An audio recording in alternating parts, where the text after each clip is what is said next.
we're featuring a character known as King Kappa, and he's based off of the Kappas from mythology or Japanese mythology and folklore. They're these humanoid creatures with turtle shells and webbed hands and feet, and they're known sometimes to attack men and animals and try to drown them. In addition to, I guess, attacking those who don't revere them as gods. So that's quite an interesting character and a lot to kind of work with off of that. And I guess I wanted to make a character that was sort of inspired by Bowser, with some of the Final Fantasy Tactics or Final Fantasy Tactics Advance energy behind it. And maybe even a bit of Secret of Mana. So I had all of those series in mind when I was coming up with the thought process of making this guy here. And I gave him like an evil spell book that he uses to summon his spells, like fireballs or bolts of lightning. And even on his horns, I've added like little details as far as like ropes and gems or pieces of or articles of jewelry to go along with it. To help map out the overall look of the character. I say when you make a character, try to have or envision things that you can add to tell people more about who this character is, who he or she or it may be. And for instance, for this guy, like he has a crown on his head, but over the crown is a flame. So you see that with the horns. They kind of protrude the way they do out of his skull. It definitely gives him evil, dark, sinister vibes, which is kind of like what I wanted to go for. That one eye on the book with the chain coming out. Just all dark imagery and symbolism that you can use to help convey the look for the character. Even his cape that he has on, or his cloak, has a hood, and even spikes are on the shoulders of his outfit as well, which helps locks in some of that dark energy and the dark look that you want to that I wanted to give this guy here. And again, there's multiple ways for you to come up with a design for your character, multiple ways that you can go about creating it. For instance, for this guy, I actually drew this on paper with pencil and pen, and then I scanned it and rendered it digitally to make my adjustments as I saw fit afterwards. As you can see, I did that with the war fan here for this guy. I gave it a totally different look from where it originated as, and that, again, that's totally fine. That's something that you'll do as an artist when you're drawing something, or even when you're coloring something. You will sometimes say, hey, I had this thought process at first when I'm working on this character or this piece, but as I've continued on, maybe there are a few things that I want to go ahead and adjust. And that's the beauty, whether you're working on paper or whether you're working digitally, but definitely if you're working digitally, that's one of the benefits. This device too that I'm working on is a Wacom Cintiq 13 HD. Definitely, I don't know if it's still being continued, but definitely a really nice tool to use if you're doing digital work.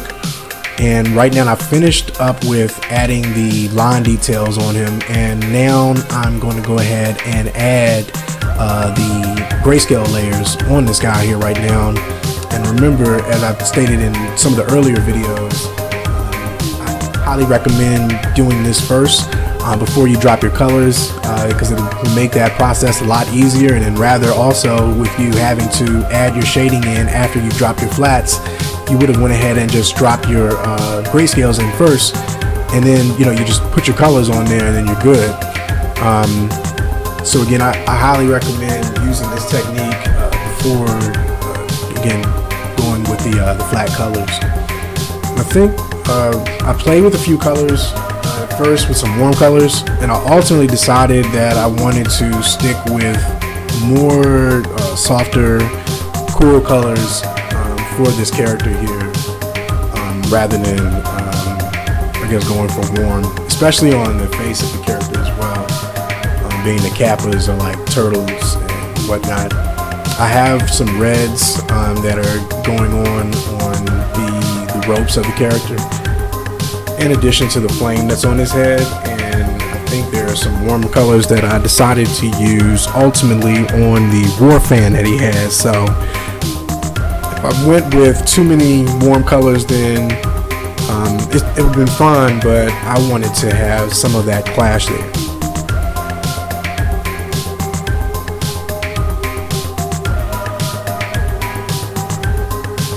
So I'm just filling in some details right now for the skin. I think overall, when I worked on the just like some of the details, I went with some reds, but again, that's just to help lock in or just symbolize just a few things with the character, because again, you can use colors many times to help convey the character of the person that you actually drew. So some of the red that I put on there, I was mostly to symbolize maybe this character may even be a bit bloodthirsty. So you got the red on the rope, and also, you know, the puffs that go across his chest, they're red also. Purple on the pants to help complement the character, and I went with a more neutral, softer blue for his tongue. And I think when when I wanted to work on the energy that's emanating off of the character also, I'm going to go with more of a blue color. A lot of times you'll see that color used for evil characters or dark characters. Doesn't necessarily have to be evil, but dark. Kind of like Pokemon, for instance. You have like Gengar and Haunter and Ghastly, or any, like most ghost Pokemon that you'll see, or even in depictions in Digimon.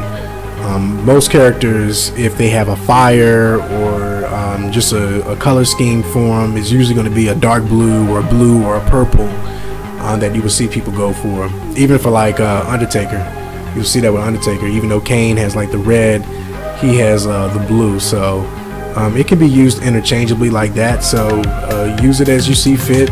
Again, that's the joy of art, is you can have fun. Like, have fun with it. Don't get discouraged. Don't put yourself in a bubble.